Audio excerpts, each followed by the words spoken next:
ministro de Economía ha anunciado que el Perú podría crecer este año, 2025, al 4%. La proyección era de 3 y un poquito más, ni siquiera 3,5.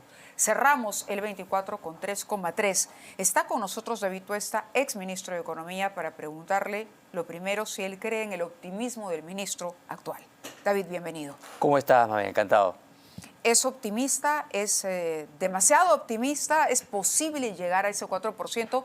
Que si bien no es todo lo que necesitamos, pero marcaría que hay una senda o una tendencia al alza, digamos, de la recuperación económica peruana en el Perú.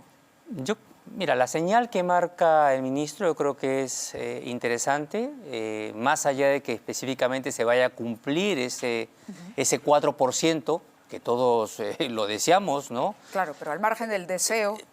Yo creo que hay posibilidades de superar la meta de este año. La meta de este año estaba para 3,1%.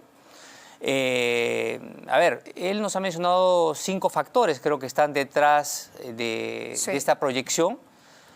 Quizás lo que habría que ver es cómo estos elementos juegan con los riesgos que Él habla de la coyuntura internacional favorable, por ejemplo, el precio de las materias primas. Sí, para este año definitivamente el escenario de materias primas está mejor que el que pronosticaba el marco macroeconómico multianual. Okay. Entonces ahí yo creo que sí hay un efecto de commodities que habría que valorar cuánto, quizás te pueda llegar un 0,3 al crecimiento inicialmente planteado. Yo creo que ahí hay un punto, efectivamente, ojalá que se sigan manteniendo. El tema que me parece interesante es el de adjudicaciones, mayor inversión privada, pública. Ahí creo que está uno de sus principales valores agregados que trae el ministro, viendo su gestión que había tenido en proinversión. O sea, deberíamos esperar que ahora que está alineado lo que él había trabajado en proinversión y claro, ahora le está desde el lado del MEF, que quizás observaba él algunas trabas a sus intenciones para acelerar la inversión, hoy tiene de alguna manera la cancha alineada. Él, confiemos en que sabe cómo se puede ejecutar mejor y que esto pues al final pueda tener algún tipo de repercusión en el crecimiento. Ese es el otro elemento. ¿Se ha entendido bien que el ministro diga vamos a trabajar de la mano del Banco Central de Reserva y del Consejo Fiscal?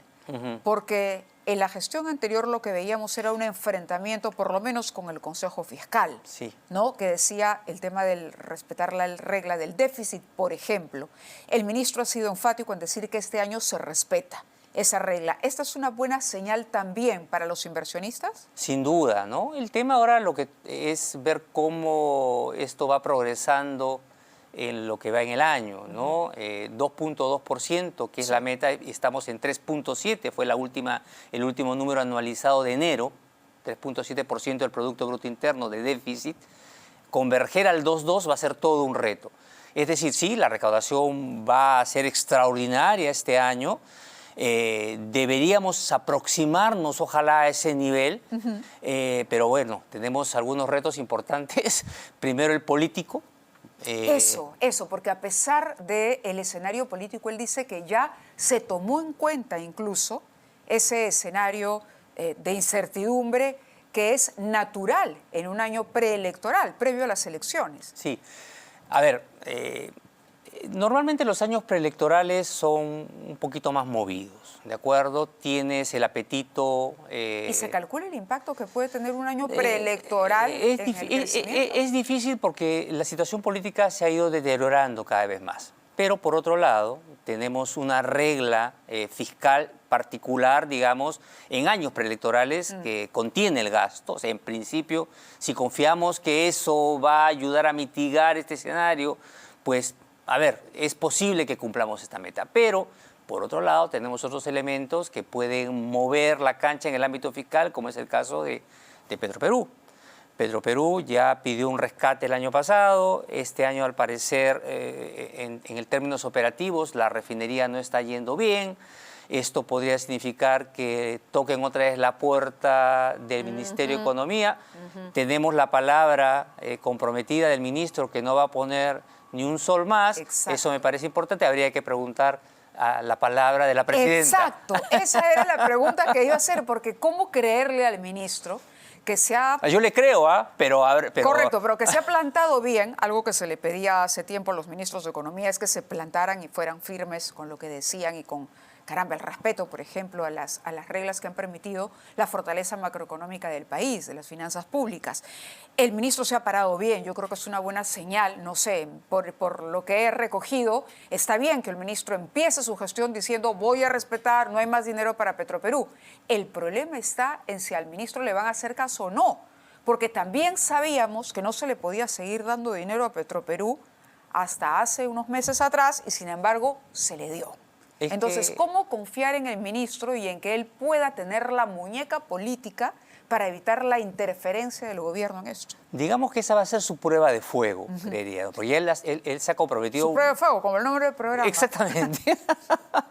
Él se ha comprometido, pero de manera muy clara con el tema de que ni un sol más, ¿no? Entonces, a ver...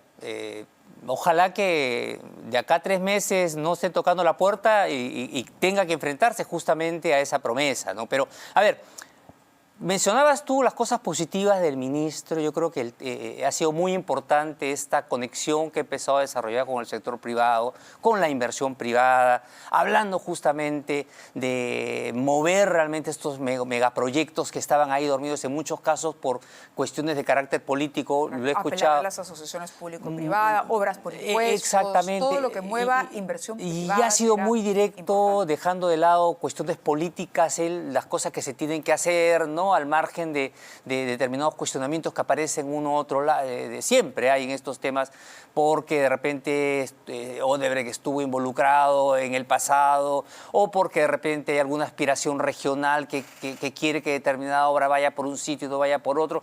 El ministro ha sido muy claro, ¿no? Respecto en estos primeros días de su gestión en decir por dónde tiene que ir la adjudicación de estas inversiones. Entonces, eso me parece positivo. Y el otro tema positivo también es el tema del shock regulatorio, ¿no? Eso le iba a preguntar, porque él ha anunciado justamente, dice que en breve se va a conocer, por acá lo tengo encima el anuncio, el shock de desregulación que prepara su cartera y que saldría en las próximas semanas. Para que quienes nos están viendo entiendan, cuando se habla de un shock de desregulación, ¿a qué nos estamos refiriendo? Mira, básicamente a todas aquellas demoras, restricciones, barreras que coloca el propio Estado, ¿no? A todo su nivel para que el desempeño normal del privado, el privado no solamente hablamos de grandes empresas, hablamos de personas naturales, bodegas, ¿no? Que no pueden desarrollar normalmente su trabajo. ¿Tramitología? Por ejemplo, imagínense, nadie está, creo yo, y ni el ministro tampoco, en contra del fondo de una regulación, ¿no? Un permiso específico para el funcionamiento de un local, de la venta de alcohol o de la apertura de locales o los temas relacionados a construcción, ahora que hemos estado con todo este tema del Real Plaza, nadie dice que no debe existir. Claro. El tema es que tiene que haber racionalidad en cuanto a la medida. Por ejemplo, una persona cualquiera pide un permiso de ABC que tiene que ser aprobado de acuerdo a norma en 30, 60 días, no puede ser que se demore un año, por ejemplo. Eso es una traba. Entonces, por ejemplo, abordar el tema del silencio administrativo es muy importante. Otro tema es que cada, a veces, municipio u órgano descentralizado tienen determinadas normativas respecto a cosas similares, ¿no? Claro, los famosos, los TUPAS, por ejemplo, ¿no? Entonces, estandarizarlos, ¿no? Y hacer que se cumpla la estandarización también es importante. Entonces, y también, por ejemplo, todo lo que significa el rol de Indecopi también, que creo que hay que fortalecer para que se puedan declarar cuando se identifiquen claras barreras burocráticas. Creo que por esa línea va el trabajo que quiere desarrollar el ministro. Entonces, este denominado shock de desregulación. También habla de incentivos para promover la industria y la inversión. ¿Qué incentivos a qué se puede estar refiriendo el ministro cuando habla de incentivos? A ver, varias cosas, ¿no? Pero en principio está todo el tema relacionado a las zonas económicas especiales. Recuerde, con el tema del puerto de Chancay, se estuvo en discusión de que si debería empezar con una tasa de 0% o más alta. El ministro ya también se mojó ahí, ya dijo que él está de acuerdo con que se arranque el 0%. Sí. Está el tema de la ley de promoción agraria, que desde hace tiempo se está insistiendo en términos de darle un mayor soporte a este sector que está que está buscando mayores espacios de competitividad. El drawback se mantiene. El drawback se mantiene. Yo creo que va por ese lado, ¿no? Y yo diría que también habría que también tener un balance respecto a los incentivos y el componente tributario y si esto compromete a la posibilidad de cumplir reglas fiscales a futuro, ¿no? Porque hay que tener en cuenta también una cosa, ¿no? Este cumplimiento del 2 ojalá que se pueda cumplir la regla de 2.2% del ¿Tiene déficit. dudas? A ver, yo no estoy tan en duda respecto a lo que puede ser este año, sino qué va a pasar cuando los precios de las materias primas ya no estén en el nivel en el que nos encontremos hoy. ¿A dónde va a ir ese déficit, no? ¿Va a seguir convergiendo al 1%, que es hacia donde debería llegar? Déficit de 1, esa es la regla general, porque ahora lo que tenemos es una regla de convergencia, ¿no? Incumplimos la del año pasado, vamos a cumplir esta bajando al 2.2, espero que se cumpla, pero tenemos que llegar a 1% el 2028. Estamos a mitad de camino. Entonces, claro, a mí más que este año, honestamente, me preocupa lo que venga después, ¿no? Sobre todo el año de las elecciones, Sí, el 26. Y imagínese la tormenta perfecta que se podría armar con un escenario político malo y un escenario de precio de materias primas no tan benigno como el que estamos observando ahora. Entonces, yo creo que también toca ver un poquito más allá del 2025, ¿no? Entonces, eso es algo sobre el cual el ministro, el MEF y seguramente el Banco Central va a tener que hablar pronto, ¿no? Porque ya en abril debería salir las cifras revisadas del marco macroeconómico multianual y ver pues qué se plantea para adelante, ¿no? De acuerdo. Entonces es tremendo reto el que tiene el ministro ahora, porque además decía yo, se ha criticado mucho a los ministros a los últimos ministros de Economía por lo que se llama la pérdida de empoderamiento que han tenido frente a los apetitos justamente de exceder el gasto público, promover, digamos, o aceptar medidas que venían del Congreso, que no estaban plenamente justificadas, o a las que se pudo poner antes una tarjeta roja, o el caso Petroperú, por ejemplo.